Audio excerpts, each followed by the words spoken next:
Hi, welcome back to CS170 Spring Session. Just going to do a couple of quick little admin stuff, and then we'll go through some Excel stuff for this week. So this is week 11. Um, let's see, can I zoom this? Here we go. So we're here, week 11, and as you can see, we have our second hourly exam coming up. Uh, I've picked up various topics from you to review for the exam. So I've posted some short videos for that. So go ahead and take a look at that. Most of the questions I had was related to variable scoping, which would be the global versus local variables for JavaScript. And you were looking at a couple of different things related to arrays and for loops. So I also posted some videos related to that also. So do take a look at that. Some people also asked about when the review questions might be posted up, and I'm not 100% sure when it should be posted up, but it should be soon. So I think it's either going to be later tonight or tomorrow, Monday, that it should get posted up. So do look out for that. In the meantime, if you have specific things that you want to go through, uh, post some of them up to Piazza. The various TAs should be looking at that and answering those. I periodically go into Piazza to check on things and answer stuff when I can also. So I think between all of the different review sessions and short videos, hopefully you have a good handle for how the JavaScript should work. I think the topics are pretty much there, like, so in terms of like what's been posted out there, uh, both on the syllabus and on the various modules, and all of the lecture slides, they basically cover all the different aspects of JavaScript that you should expect to see on the exam, whether it's like, valid types of variables. So of course you would understand the variables, probably from your assignments. A lot of you have seen some of the errors that you get on the JavaScript, especially when you're trying to mix things between strings and numbers. So NaN seemed to be a common issue that people had. Being able to look at things from text boxes and write them out to text boxes, using buttons, radio buttons, um, being able to do functions, being able to do arrays, being able to do for loops, all of those things you would definitely expect to see on the exam. So you definitely want to know how to do them. Just like I mentioned earlier in the video, talking about global versus local variables, you would expect to see that on the exam. Some of the math library functions that you saw in some of the videos that I demonstrated, but it's also out there also, whether it's like the round function, the to fixed function, the floor function. Remember we did like, random numbers, and how would you get a random number between 1 and 10, 1 and 100, something like that. That's all fair game. Okay. What else was there on JavaScripts? Well, we did stuff with flowcharts, pseudocode. That was fairly straightforward. Just remember on the flowcharts that those little diamonds, right? How many arrows can go in, how many arrows should come out. Basically looking at two, right? So don't draw like a whole bunch of arrows coming out of your decisions. Um, so understand how to debug stuff, how you trace variables, right? So taking a variable, showing the values before it went into a function, maybe show the value in the function, maybe show the value as it came out of the function. That might be something that you would see on the exam also. Um, yeah, so I think, very quickly, what I just mentioned should be on there. Obviously, like on the on button, on the buttons, you have the on click events. So basically the idea of event driven programming, right? So I click on a button, there's an on click event that's going to basically call some JavaScript code within there. You could be referring to global variables. You could be calling some functions that you've defined up at the top or the header of your HTML. that's all in there. That's stuff that you've done in your assignments. So you might expect to see some of that referred to in your exam also. So I think very quickly what I just covered there pretty much is what you're going to see on the exam.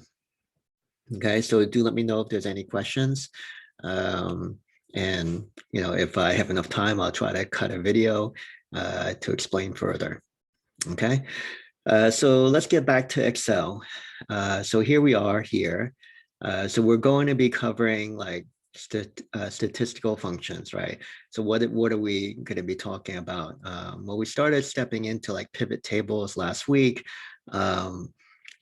Different things like, average if. So you have certain types of criteria, and then you calculate the average of that.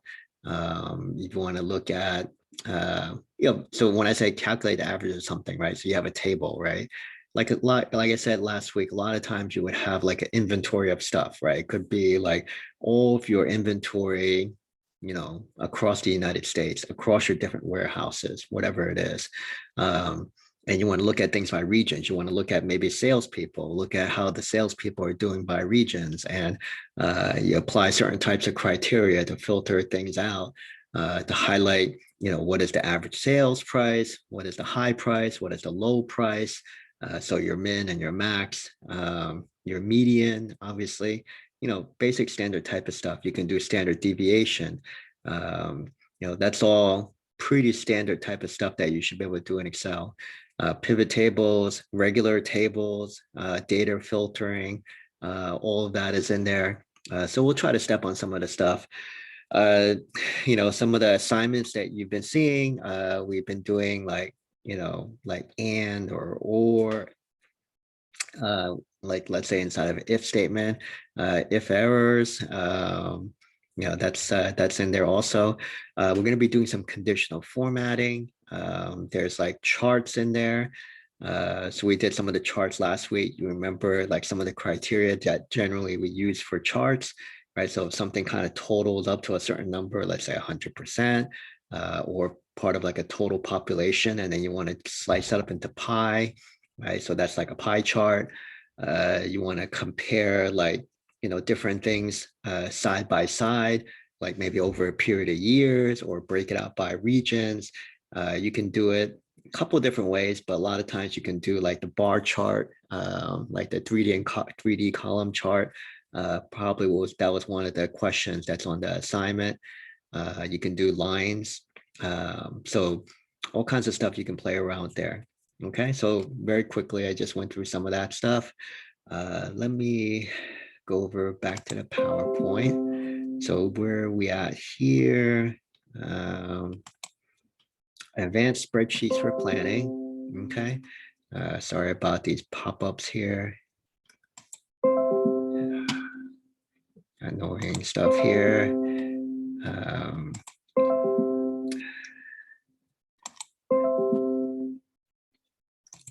So these guys here. All right, so then we get back up to here. All right, so remember last week was chapter 14. So you remember all of these different things we talked about. So we had the spreadsheet symbols, math symbols. So it's kind of the case of like looking at things, not standard like plus, minus, division and stuff like that, but it could be like your exponents, right? Doing stuff to exponents, doing square root, things like that. Okay. Remember the difference between like your workbook and your worksheets, formulas, your functions, relative and absolute cell references. Remember the difference on that. This week I'll cover like naming some cell ranges. That's a pretty easy thing, but I'll name that out for you. And then, yeah, here down we have the sum, average, max, min, mod, power. Okay. So let's see where we go from here. So we have topics. We have like, just hold on one second.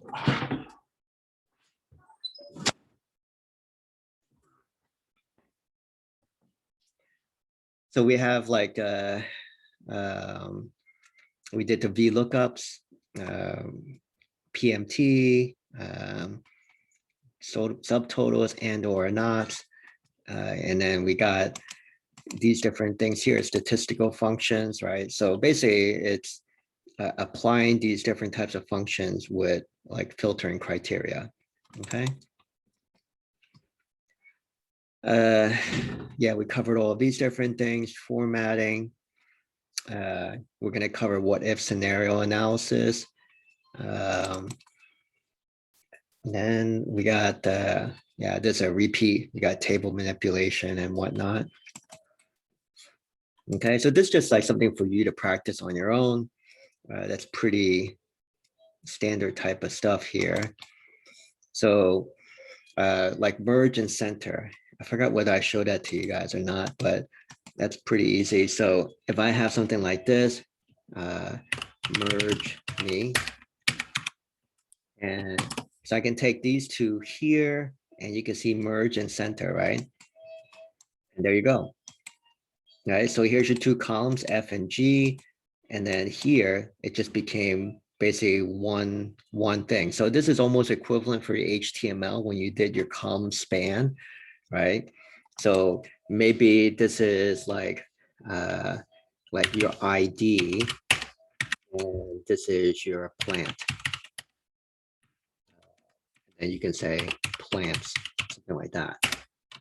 And then it would be like, I don't know, 4, 5, 6, and well, let me see, 4, 5, 3, 4, 5A, and 45B, and let's say rose, orchid, something like that. And so, you know, this is basically two columns, ID and plant, that you actually want to kind of cover under one category. And you can say, well, I'm going to do plants, let's say. Okay. So, you know, you can do different things like this, where you can do an if condition, say if your stock number is less than or equal to 75, then it's telling me to order, right? So I think I did an example like this where you refer to a number as part of your absolute reference to say, well, anytime I fall below that number, then I'm gonna have to do an order or something like that. So let's say I had something like this, and I said quantity, and then I had 10, 100, and then I want to say threshold this, and then I said 75, then like equals if this thing, the quantity is less than or equal to your threshold, then we want to say order more. Else, we want to say we're good. And I'm going to close it off. Oops, did I miss something here? Oh yeah, I missed a quote here. And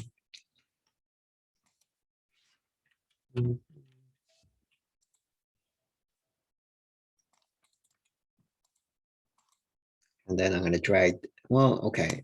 Well, here I made a mistake. I instead of doing like a absolute reference, I did a relative reference. Remember, absolute reference, I need the $sign.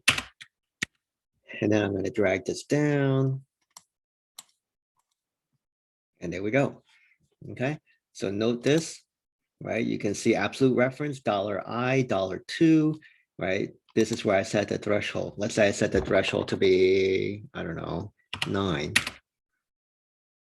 Okay, well, then we're good on both ends. If I set the threshold to be 110, I need to order more for both of them. I'm going to set it back to 75. So based on this, it's going to check the quantity.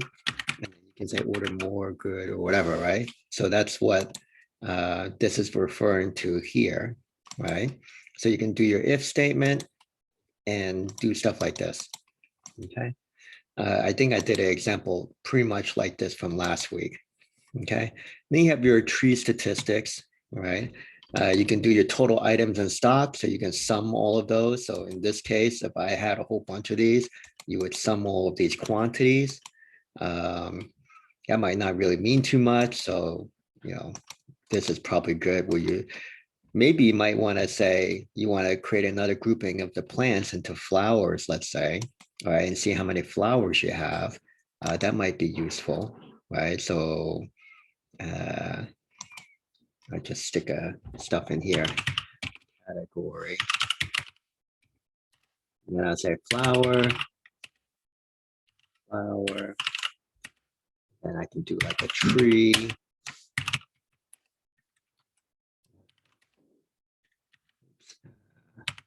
5GH, AB 45, maple tree, oak tree, and this is 5 and 5.